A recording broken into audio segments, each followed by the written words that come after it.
وہ بھٹکے ہوئے تھے اور وہ تلاش میں تھے کہ زمین پر ایسا کیا غیر معمولی واقعہ ہو رہا ہے کہ جس کی وجہ سے آسمانوں کے دروازے بند کر دیے گئے ہیں۔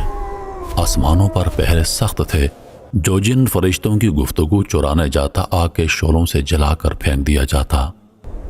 ہم آسمان سے خبر سنتے تھے، اب کیوں نہیں سن پا رہے؟ کیا زمین پر کوئی نئی چیز نازل ہو رہی ہے؟ پہلے ان کے لیے آسمان کھلا تھا، وہ اوپر جاتے، فرشتوں کی باتیں سنتے اور زمین پر واپس آ کر جادوگروں، کہانوں اور نجومیوں کو خبریں دیتے، مگر اب ان کے ہر راستے پر آگ کے محافظ کھڑے تھے۔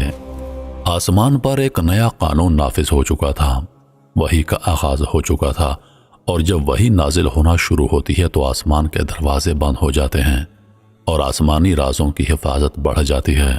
جنات جمع ہوئے، ایک نے کہا زمین پر ضرور کوئی عظیم واقعہ ہو رہا ہے، ایسا واقعہ جس نے ہماری دنیا بدل دی ہے۔ دوسرے نے کہا ہمیں جاننا ہوگا، ہمیں تلاش کرنی ہوگی کہ وہ کون ہے جس کی وجہ سے آسمانوں کے دروازے بند ہو گئے۔ تیسرے نے کہا چلو بکھر جاؤ، زمین کے ہر کونے میں چلے جاؤ، اور جنات کا قافلہ زمین میں پھیل گیا۔ وہ انسانوں کو نظر نہیں آتے تھے لیکن انسانوں کے قریب تھے، دیکھ رہے تھے، سنتے رہے، جیسے کوئی غیر محسوس سانسوں میں چھپا ہو۔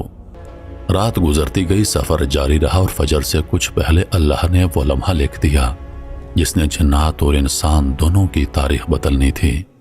رسول اللہ نے قیام کیا، ریت نرم تھی، ہوا خنکی تھی، صحابہ صف میں کھڑے ہو گئے۔ رات اور دن کے بیچ کا لمحہ تھا، خاموشی کا وہ لمحہ جہاں دعا سانسوں سے بھی زیادہ آہستہ نکلتی ہے۔ نبی علیہ السلام نے نماز شروع کی، قرآن کی آواز ریت پر نہیں روحوں پر پڑ رہی تھی، اور جنات اس آواز کی طرف کھینچے چلے آئے، بے اختیار، بلا اختیار، جیسے پیاسا پانی کی طرف دوڑتا ہے۔ یہ آواز کوئی عام آواز نہیں تھی، یہ الفاظ کوئی عام الفاظ نہیں تھے، یہ کلام کائنات کے خالق کا کلام تھا۔ جنات لرز گئے، ان کی دنیا رک گئی، ان کی سانسیں تھم گئیں۔ یہ کون سا کلام ہے؟ یہ دل کو کیوں کاٹ رہا ہے؟ یہ کلام کسی انسان کا نہیں ہو سکتا، ضرور یہ آسمان سے اتارا گیا کلام ہے۔ جنات کی تاریخ میں پہلی مرتبہ وہ بے بس تھے، وہ سمجھ نہیں پا رہے تھے کہ آخر وہ کون سی طاقت ہے جو انہیں روک رہی ہے، وہ کون سا راز ہے جو آسمان محفوظ کر رہا ہے، اور سب سے بڑھ کر وہ کون ہے جس کی آمد سے پہلے آسمان کی چھت پر اتنی سخت پہرہ داری لگا دی گئی ہے۔ آخر کون سا نور زمین پر اترنے والا ہے جس سے شیطان اور جنات کی دنیا لرز گئی ہے؟ یہ کیسی آواز ہے؟ یہ آسمان جیسی کیوں لگتی ہے؟ وہ قریب آئے، نیچے دیکھا، ایک انسان، ایک پاک وجود مٹی پر خالق کے سامنے سجدہ ریز تھا، اور اس کی زبان سے کلام اتر رہا تھا، وہ کلام جو پہلی بار زمین پر پڑھا جا رہا تھا، جو آسمانوں سے اترا تھا اور جس نے جنات کے دلوں کو لرزا دیا تھا۔ یہ وہ کلام نہیں جو انسان بولتے ہیں، یہ کلام آسمانوں کا لگتا ہے۔ اسی رات جنات کو جواب مل گیا کہ آسمان کیوں بند ہوا تھا، آگ کا پہرا کیوں لگایا گیا تھا، ستارے کیوں جلنے لگے تھے، کیونکہ محمد صلی اللہ علیہ وآلہ وسلم پر وحی اتر چکی تھی۔ جنات کے قدم جمی ہوئی ریت پر جیسے پتھر بن گئے تھے، ان کے وجود سے ساکت سانسیں جیسے کسی نے چھین لی ہوں۔ صحرا کے گہرے اندھیرے میں وہ نورانی الفاظ بہہ رہے تھے جو پتھروں کو نرم کر دیتے ہیں، دلوں کی زنجیروں کو توڑ دیتے ہیں، اور جنات کی تاریخ ہمیشہ کے لیے بدل دینے والے تھے۔ وہ جن جو ہزاروں سال تک آسمان سے راز چرا کر لاتے، پہلی بار زمین پر ایک ایسی چیز سن رہے تھے جو رازی نہیں، حقیقت تھی، نور تھی، روشنی تھی، پاکیزگی تھی، اور وہ سب کچھ جو انہوں نے کبھی محسوس ہی نہیں کیا تھا۔ یہ الفاظ ہمارے اندر کچھ توڑ رہے ہیں، جیسے سینے میں تالا کھل رہا ہو۔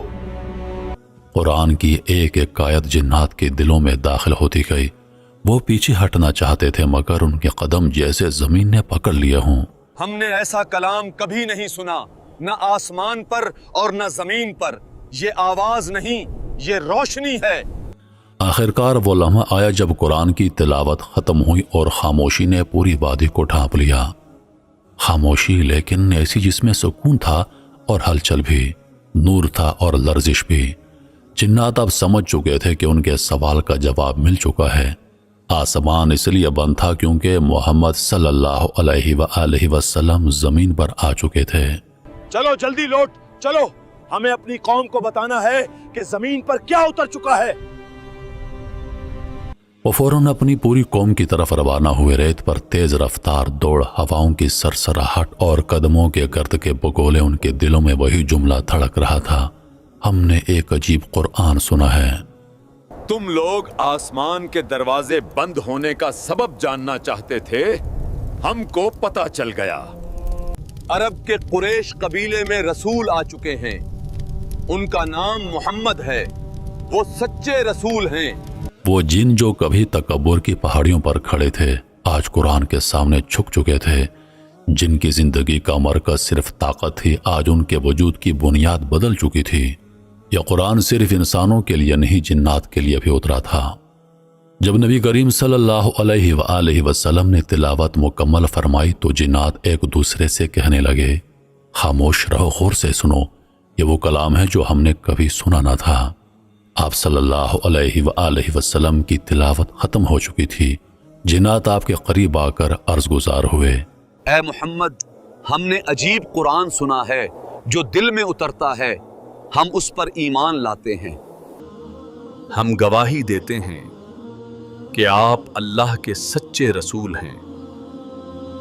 نبی کریم صلی اللہ علیہ وآلہ وسلم نے ارشاد فرمایا، تم اپنے قوم کے پاس واپس جاؤ اور ان کو خبردار کرو، انہیں دعوت دو کہ وہ بھی اسی اللہ پر ایمان لائیں جو تمہارے اور میرے رب ہیں۔ پھر وہ جنات وادی نخلا سے رخصت ہو گئے اور اپنی قوم میں جا کر قرآن کی دعوت دینے لگے۔ محترم ناظرین، آج دنیا میں جتنے بھی مسلمان جنات ہیں وہ اسی واقعے کی بدولت مسلمان ہوئے تھے۔